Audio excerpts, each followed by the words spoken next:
बिस्मिल्लाहिर्रहमानिर्रहीम। आज का हमारा टॉपिक है वेटेड एवरेज ऑफ रिलेटिव्स। यानी अभी तक हमने जो काम कल किया था that was weighted sorry aggregative weighted aggregative index numbers weighted aggregative index numbers, and now we are going to see how can we average the index numbers by weighting some one. Weights देकर हम index number को average कैसे कर सकते हैं। लेकिन उससे पहले मैं दो क्वेश्चन आपको बताना चाहूंगा। ओपन योर बुक्स बेटा, and first of all the question number 5.6 उसके ऊपर आ जाइए। आपको जो डाटा गिवन है ईयर्स कॉलम्स में दिए हुए हैं, और जो कमोडिटीज हैं वीट पर टन, राइस पर मन, सॉल्ट पर मन, शुगर पर केजी, क्लॉथ पर यार्ड और मिल्क पर केजी। अब उसने नीचे आपको यह बताया हुआ है कि 1 मन is equal to 40 KG and for 28 months is equal to 1 ton. फिर वो क्या कहता है, convert the prices of wheat, sugar and milk into rupees per mon in the table and compute the simple aggregative price index numbers। तो आपने in price को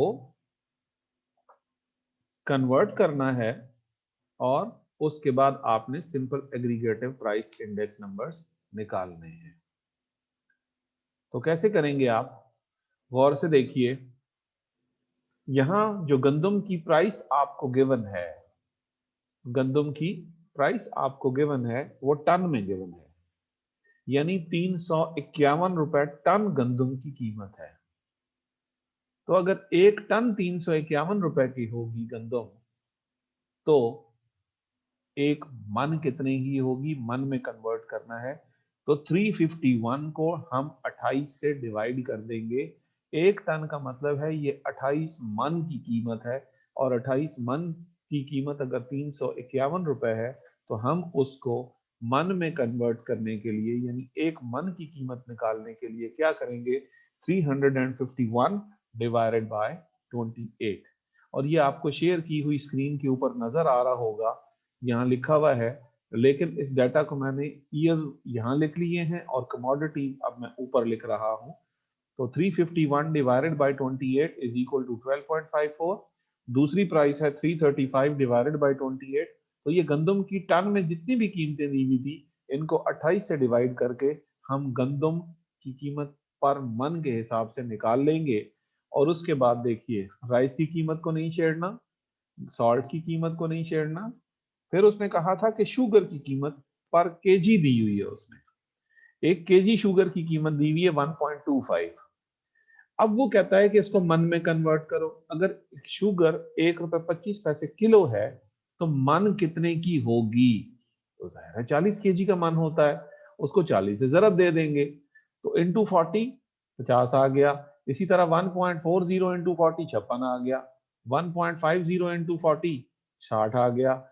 इसको हमने मन की कीमत में कन्वर्ट कर लिया। क्लॉथ पर यार्ड को नहीं छेड़ना। और उसके बाद मिल्क पर मन। आप कहोगे मिल्क जो है मन में किस तरह आया, बेटा जब आप दुकान पे जाते हैं तो आप उसे ये नहीं कहते 1 लीटर मिल्क दे दो मुझे, आप उसे कहते हो मुझे 1 किलो दूध दे दे यार। ठीक है, तो वही पुरानी टर्मिनोलॉजी इस्तेमाल हो रही है, और वही पुरानी टर्मिनोलॉजी को यूज करते हुए, हालांकि वो देता आपको लीटर नहीं है लेकिन आप उसको किलो कह रहे होते हैं। तो जब किलो कह रहे होते हैं तो यूनिट भी वही यूज हो रही होती है। तो 75 पैसे का किलो दूध था, मन में कन्वर्ट करेंगे तो 40 से जरब दे देंगे। इसी तरह यहाँ दूध की कीमत जितनी भी थी उसको आपने मल्टीप्लाई कर दिया है किसके साथ, 40 के साथ, क्योंकि वो पर केजी की कीमत थी। आपने उसे 40 से मल्टीप्लाई करके मन की कीमत में निकाल लिया। अब जो ये डाटा बचा है, ये वाली वैल्यूज, ये वाली वैल्यूज, ये वाली वैल्यूज, ये 50 56 60 40, फिर ये वाली वैल्यूज और फिर ये वाली वैल्यूज, इन सब को आप टोटल करेंगे तो ये आपको मिलेगा समेशन पी नॉट, ये आपको मिलेगा summation P1, summation P2, summation P3, और आगे वेटेड एग्रीगेटिव इंडेक्स नंबर आपने फाइंड कर लेना। इसी तरह का एक दूसरा सवाल, थोड़ा सा आगे चलिए, जो मैंने पेजेस आपको भेजे थे ये लास्ट पे 5.17 का बी पार्ट है। यह आपको नजर आ रहा होगा, अजीब सा क्वेश्चन है, आखिरी पेज पे है आपकी एक्सरसाइज के। सिर्फ 2 साल आपको दिए गए हैं, 1989 और 1990, लेकिन वो कहता क्या है, सिंपल एवरेज ऑफ रिलेटिव्स।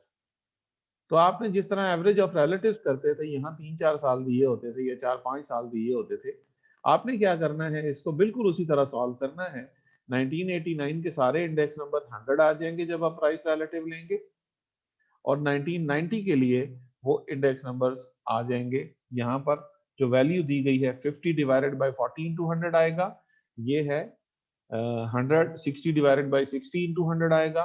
फिर ये सी के लिए क्या करेंगे, 30 डिवाइडेड बाई 20 इंटू 100 आएगा। तो ये प्राइस रिलेटिव्स आपने निकाल लिए। अब आपने इनको सिंपली एवरेज करना है। तो ये कितने प्राइस रिलेटिव्स हैं, 1 2 3 4 5 6, 6 प्राइस रिलेटिव्स हैं। इनको ऐड करेंगे और इनका मीन ले लेंगे, यानी इसको 6 पे तकसीम कर देंगे तो ये इंडेक्स नंबर आ जाएगा। अब इसका ज्योमेट्रिक मीन भी निकाल सकते हैं। तो geometric mean as average use करेंगे तो इन 6 को मल्टीप्लाई करके पावर 1/6 ले लेंगे, आपका इंडेक्स नंबर आएगा 119.78। तो ये 2 सवाल जो हैं ये हमारे आज के टॉपिक से थोड़े से डिफरेंट थे। ये जो पीछे हमने टॉपिक पढ़े हैं ये उनसे रिलेटेड है, तो ये मैंने कहा आपको पहले बता दिए जाएं। उसके बाद अब आप देखते हैं कि हम वेटेड एवरेज ऑफ रिलेटिव्स पे कैसे जाएंगे। वेटेड एवरेज ऑफ रिलेटिव्स के लिए हम क्या करेंगे, वेटेड एवरेज ऑफ रिलेटिव्स हम क्या कर रहे हैं यहां पर, जस्ट होल्ड ऑन बेटा, जस्ट होल्ड ऑन।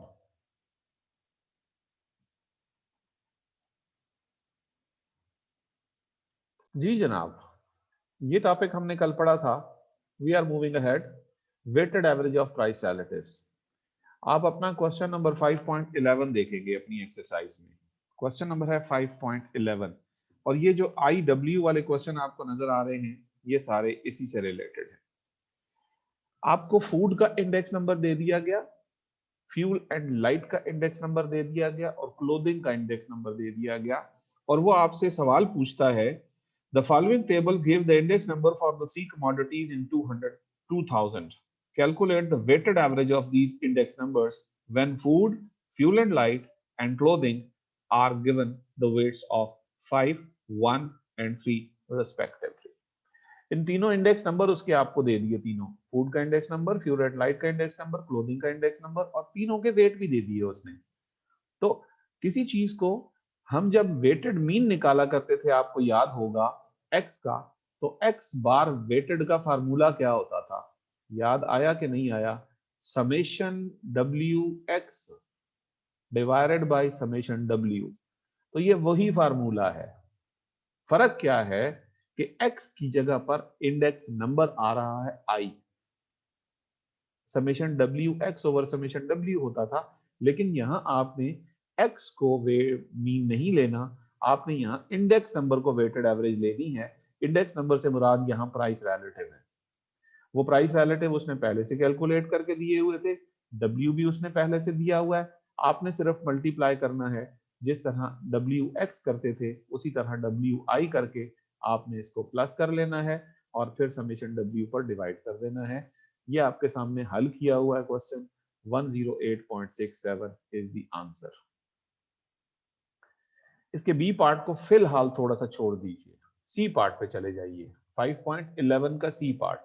इसके लिए जो फार्मूला यूज होता है वही है summation I W divided by summation W, या समेशन डब्ल्यू आई कह लें आप, आपकी मर्जी है जिस तरीके से आप कह दें।